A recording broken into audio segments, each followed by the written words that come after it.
अस्सलाम वालेकुम, मेरा नाम है शासिफ हाशमी और ये है Toyota Corolla Grande X 2025 model brand new. और ये गाड़ी वाइट विद बेज रूम के साथ है। मोस्टली गाड़ियाँ ब्लैक रूम के साथ होती हैं, ये गाड़ियाँ काफ़ी कम हो गई हैं, लेकिन ब्लैक वाला रूम एड ऑन फीचर है जो कि आपको एक्स्ट्रा लेना पड़ता है। ये स्टैंडर्ड गाड़ी है और 25 की ग्रैंडी में भी कोई खास चेंज नहीं किए गए, बट स्टिल ये गाड़ी भी एक कंसिडरेबल ऑप्शन है अगर आप यारिस या सिटी वगैरह से एक लेवल ऊपर जाना चाहते हैं।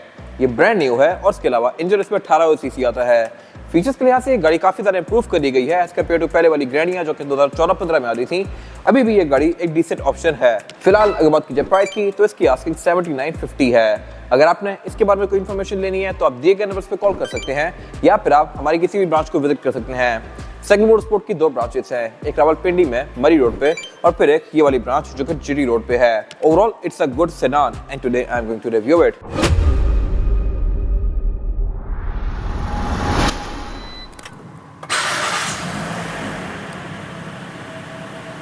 Let's start with the exterior of this car. लुक्स के लिहाज से ये गाड़ी पहले वाली ग्रैंडी से बहुत सारा इंप्रूव कर दी गई है। ग्रैंडी की ये शेप पाकिस्तान में 2014 में लॉन्च की गई थी और इसकी हेडलाइट्स बहुत बड़ी साइज थी और हेलोजन वाली थी। इनको फिर फेसलिफ्ट के बाद 2017 में थोड़ा स्लीक कर दिया गया और इसमें फिर 22 प्रोजेक्शन लैंप दे दिया गया और ये projection lamp basically auto level भी करते हैं। ये मेरे ख्याल से एक अच्छी चीज़ है और इस कैटेगरी में बहुत ही कम गाड़ियाँ ये सारे फीचर्स ऑफर करती हैं। फिर इसमें DRL आ गई थी 17 से ऑनवर्ड्स और इसके बाद एक ऑल्टिस 1.6 स्पेशल एडिशन वर्जन भी आ गया। उसमें भी हेडलाइट्स काफ़ी हद तक ऐसी ही हैं, लेकिन उनमें ऑटो लेवलिंग वाला फीचर नहीं है। फिर ऑल्टिस फॉग लैंप्स भी ऑफर नहीं करती। तो ग्रैंडी बेसिकली कोरोला में एक अल्टीमेट पैकेज है और ये गाड़ी पहले से बहुत ज़्यादा इंप्रूव्ड है। इस तरह से कि इसकी हेडलाइट्स तो बाय है ही, अब फॉग लैंप भी प्रोजेक्शन लैंप के साथ हैं। फिर इसके अलावा इसके वाइपर भी रेन सेंसिंग आते हैं जो कि इस कैटेगरी में अगेन शायद ही गाड़ी ऑफर कर रही हो। और इसके अलावा इसके बम्पर्स भी काफ़ी ज़्यादा बोल्स्टर कर दिए गए हैं एज कम्पेयर टू पहले वाली गाड़ी। ये बम्पर्स के जो बोल्स्टर वाला सीन है ये 2021 के बाद किया गया था और इसके बम्पर्स में ये ब्लैक एरिया ऐड कर दिया गया, वैसा ही जैसा कि इस एरा की हायर टोयोटा ऑफर कर रही थी। अब विड्स देख लें आप 2021 की, एक्सटीओ देख लें, ये गाड़ी देख लें, क्राउन, कैमरी, सब में एक ये ब्लैक वाला एरिया आ रहा है फ्रंट पे। और अगर बात की जाए इस गाड़ी की साइड प्रोफाइल की तो यहाँ भी कुछ चीज़ें इंप्रूव की गई हैं और वो है इस गाड़ी के रिम ये 2022 से इसमें आना शुरू हो गए थे। पहले ऑल्टिस में आए थे, फिर इस गाड़ी में आ गए और ये रिम्स भी लुक्स के लिहाज से डिसेंट हैं। बाकी इन रिम्स के बाद यहाँ से बैच रिमूव कर दी गई है डुअल VVT की। I am not sure why, हालांकि टेक्नोलॉजी तो इंजन की वही है, बट यहाँ पे मेरे ख्याल से टोयोटा ने चीप आउट कर दिया है। अब बाकी रिम साइज भी इंप्रूव किया गया था इसका। ये 16 इंच के रिम है, ये शुरू से नहीं आ रहे। 2015 से 17 तक के जो रिम थे वो रिम्स 15 इंच के थे। फिर इसके अलावा टायर भी इस गाड़ी में अच्छा है, वो सब मैं कवर करूँगा आगे जाके। और इसके साइड मेरा रिट्रैक्टेबल है, एडजस्टेबल है और ऑटो वाला फीचर भी आता है। प्लस इनमें एक और चीज़ एक्स्ट्रा आती है जो कि स्विफ्ट वगैरह ऑफर नहीं करती और वो ये है कि आप इसकी सेटिंग करने के बाद जैसे इसको रिवर्स पे लगाएंगे तो ये बेसिकली एडजस्ट करेगा आपकी सेट की गई सेटिंग्स के लिहाज से। इसको सेट करने का तरीका ये है कि रिवर्स लगा के आप साइड मिरर्स को एडजस्ट कर देंगे और फिर दोबारा पार्किंग पे या डी में करेंगे तो ये अपनी पोजीशन वापस पे चले जाएंगे। जैसे आप दोबारा रिवर्स लगाएंगे तो आपकी सेट की गई सेटिंग के हिसाब से इसका मिरर एडजस्ट करेगा, टिल्ट करेगा। तो ये बेसिकली एक कन्वीनियंट फीचर है काफ़ी। फिर इसके अलावा इसमें स्मार्ट एंट्री भी आती है, यानी कि मैं इसको यहीं से लॉक अनलॉक कर सकता हूँ ड्राइवर की साइड से। और अगर बात की जाए इस गाड़ी की साइड प्रोफाइल की तो साइज के लिहाज से ये गाड़ी सिटी या यारिस वगैरह से बड़ी है। ग्राउंड क्लियरेंस के लिहाज से भी ये काफ़ी डिसेंट है और इसके अलावा इसमें ये साइड स्कर्ट्स भी 2017 से ऑनवर्ड्स ऐड की गई थी, पहले ये इसमें नहीं आ रही थी। बेसिक जो मर्जी वर्जन हो, ग्रैंडी हो, ऑल्टिस हो, GLI हो, XLI हो, किसी में बॉडी किट नहीं थी। तो ये मेरे ख्याल से लुक्स को काफ़ी कंप्लीट सा बना रही है। और इसके अलावा ग्रैंडी के डोर हैंडल्स के अंदर क्रोम आता है जो कि सिग्निफाई करता है कि ये गाड़ी top of the line version है। फिर इसमें सनरूफ आती है। टोयोटा पैनोरामिक रूफ बहुत ही कम गाड़ियों में ऑफर करता है and I am not sure why. Even LX 600 में आज तक पैनोरामिक रूफ नहीं आई और यहाँ पे आके गाड़ी इंटरेस्टिंग हो जाती है। इस तरह से ग्रैंडी में रेयर बेंचेस 60-40 के स्प्लिट के साथ आते हैं। आप इनको फोल्ड करके इसकी ट्रंक कैपेसिटी को और ज़्यादा स्पेशियस बना सकते हैं। ये चीज़ ऑल्टिस वगैरह ऑफर नहीं करती। नाइस। ये इसका फ्यूल टैंक दिया गया है जो कि 55 लीटर्स का है। एक फुल टैंक में गाड़ी आपको तकरीबन 600-650 तक की रेंज प्रोवाइड कर सकती है अगर आप इसको प्यार से चलाएंगे तो। और बाकी इसके अलावा इसमें ऑल व्हील डिस्क ब्रेक भी आती है। ये चीज़ भी सिटी ऑफर नहीं करती, ना ही यारिस में आती है। ये वाली चीज़ें इन्हीं गाड़ियों से ऑनवर्ड आना शुरू होती हैं। सिविक या ग्रैंडी में ऑल व्हील डिस्क ब्रेक होती है। और अगर बात की जाए इसका रेयर एंड की तो यहाँ भी इसमें इंप्रूवमेंट्स की गई हैं। आजकल के लिहाज से गाड़ी थोड़ी सी ऑब्सोलीट लगने लग गई है क्योंकि इसमें क्रोम बहुत सारा है। मोस्टली नई गाड़ियाँ आप सिविक वगैरह देख लें, एलेंट्रा देख लें, उनमें क्रोम काफ़ी हद तक एलिमिनेट कर दिया गया है। बट ये क्योंकि जनरेशन इतनी पुरानी चलती आ रही है तो इसमें वो सारी चीज़ें अभी हैं, बट इसको काफ़ी हद तक अपडेट किया गया है आज के टाइम के लिहाज से देखने के लिए। और अपडेट्स ये हैं कि तो इस गाड़ी के बम्पर पर ये बॉडी किट्स दे दी गई थी। बम्पर्स के थोड़ा ज़्यादा बोल्स्टर्ड हैं इसके पेयर टू पहले वाली गाड़ियाँ। और इसके अलावा इसकी जो टेल लाइट्स हैं ये भी काफ़ी हद तक अपडेट की गई हैं और अब लुक्स के लिहाज से काफ़ी खूबसूरत लग रही हैं।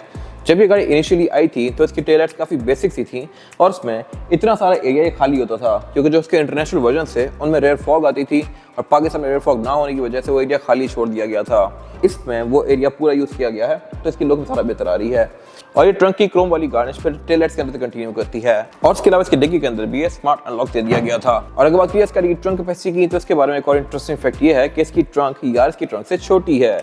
हालांकि यारिस इससे काफ़ी छोटी गाड़ी है, उसकी ट्रंक डीप ज़्यादा है, इसकी उतनी डीप नहीं है। फिर इसके अलावा ये गाड़ी इस पे टायर ऑफर करती है, प्रॉपर फुल साइज का ट्रंक मैट आता है इसमें, ये रबड़ का अलग से जो कि सिविक वगैरह ऑफर नहीं करती। और इसके अलावा बाकी ट्रंक के अंदर भी इसके प्रॉपर इंस्टॉलेशन दी गई हैं। बाकी रेयर बेंचेस जैसा कि मैंने बताया फोल्डेबल हैं तो इसको आप इसकी ट्रंक को काफ़ी हद तक एक्सपेंड कर सकते हैं। और ये टोयोटा का सिग्नेचर मसला, इसकी डिग्गी बड़े ज़ोर से बंद होती है और इसके अलावा यहाँ कुछ खास है नहीं। इसके बाद अगर बात की जाए इंटीरियर की तो ये भी बार बार अपडेट किया गया है नए टाइम्स को मीट करने के लिए, बट अभी भी मेरे ख्याल से इसमें थोड़ा बहुत रूम है इंप्रूवमेंट का। इस तरह से कि ये बिल्कुल एक up front kind of interior है, सब कुछ बिल्कुल स्ट्रेट है, जबकि नई गाड़ियों के इंटीरियर काफ़ी ज़्यादा खुले फील करवाते हैं और उनके जो मल्टीमीडिया डिस्प्लेज हैं ये भी फ्लोटिंग यानी कि ऊपर आने लगे हैं। खैर इन सब पे अगर डिस्कशन करूंगा मैं। फिलहाल अगर बात की स्टीयरिंग व्हील की तो ग्रैंडी का स्टीयरिंग लेदर स्टिच्ड आता है, जबकि छोटे सारे वर्जन के अंदर स्टीयरिंग बिल्कुल प्लास्टिक का होता है। इसकी ग्रिप थोड़ी ज़्यादा बेहतर है और ये स्टीयरिंग है भी मल्टीमीडिया वाला। इसमें पैडल शिफ्टर भी दिए गए हैं और क्रूज कंट्रोल भी दिया गया है। क्रूज कंट्रोल इसमें नॉर्मल है। और अगर बात की स्टीयरिंग की एडजस्टमेंट की तो ये टिल्ट एंड टेलीस्कोपिक है, आप इसको आगे पीछे भी कर सकते हैं, ऊपर नीचे भी कर सकते हैं। ये चीज़ इन बड़ी गाड़ियों में ही आती है, यारिस वगैरह में नहीं होती।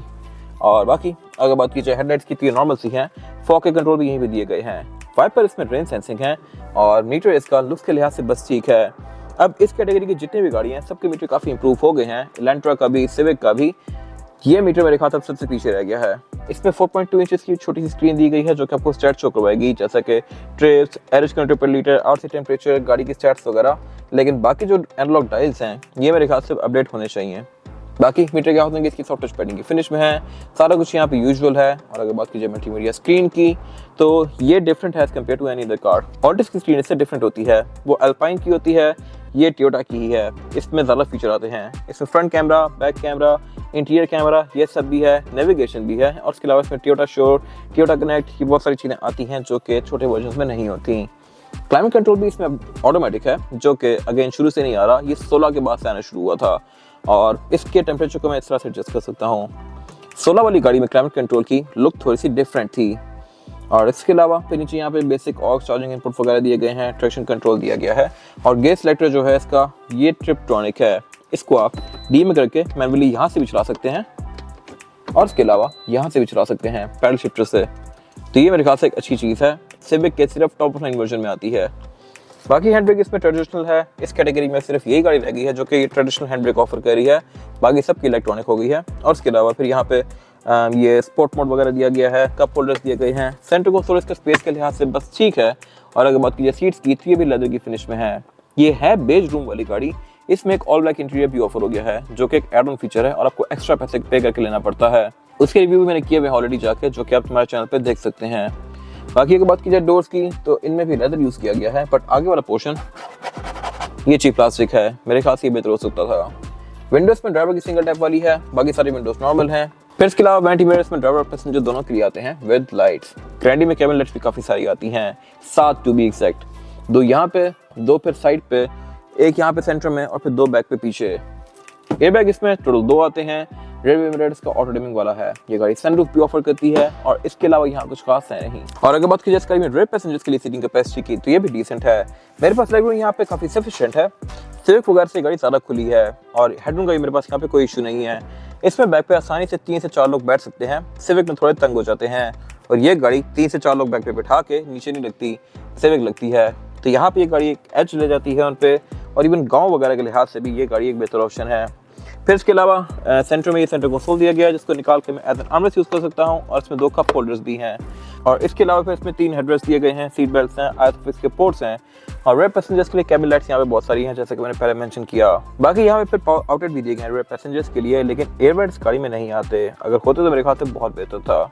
इसके बाद अगर बात की जाए इंजन की तो इंजन ये गाड़ी बहुत सारे ऑफर करती है, 1300, 1600, 1800। बाहर की कंट्रीज में इसमें 2000 सीसी इंजन भी आते हैं, बट पाकिस्तान में 1800 टॉप ऑफ लाइन है और ये ग्रैंडी में आता है। वैसे by the way 1800 CC engine के साथ मैनुअल ट्रांसमिशन भी ऑफर होती है पाकिस्तान में, बट वो गाड़ियां ना होने के बराबर हैं। अगर बात की जाए इसकी, ये बेसिकली 1800 है, इंजन ये 2ZR-FE है और इसके अलावा ट्रांसमिशन इसमें CVT आती है। परफॉर्मेंस फिगर्स की बात कीजिए तो ये गाड़ी 138 हॉर्स पावर प्रोड्यूस करती है, जो कि सफिशिएंट है स्पॉडी साइज के लिहाज से, और इसके अलावा इसमें CVT होने की वजह से इसकी गियर शिफ्टिंग भी काफ़ी स्मूथ है और इसकी एवरेज भी अच्छी आती है।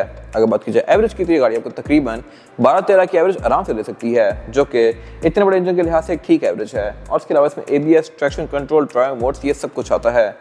फिर इसमें जो इंजन भी है ये काफ़ी टाइटली पैक्ड है, क्योंकि ऑब्वियसली 1800 सीसी इंजन है। अगर आप 1300 सीसी वाली गाड़ी को देखें उसका इंजन भी खोल के, तो उसमें छोटा सा इंजन बड़ा होता है और बाकी सारी जगह आसपास खाली होती हैं। इसमें वैसा कुछ नहीं है। और बाकी इसके बोनट के अंदर इंसुलेशन दी गई है, बोनट इसका ओपन स्टैंड से ही होता है। और अगर बात की जाए इसका टायर साइज की, और टायर साइज जो है इसमें यह है 205, 55 और 16। 205 और 16 ये 2017 के बाद से आना शुरू हुआ है। पहले इसमें रिम 15 इंचेस के थे और टायर 195 था, 195, 65 और 15। पहले टायर्स पे यूरो स्टार आता था, अब इसमें योकोहामा का एड1 है और इस कैटेगरी में ये गाड़ी सबसे बेस्ट टायर ऑफर कर रही है। सिविक भी BG थंडर मैक्स ऑफर करती है, जो कि जनरल का टायर है। लैंडर में भी टायर कोई खास अच्छे नहीं आते, ये टायर सबसे बेस्ट है मेरे ख्याल से इस कैटेगरी में।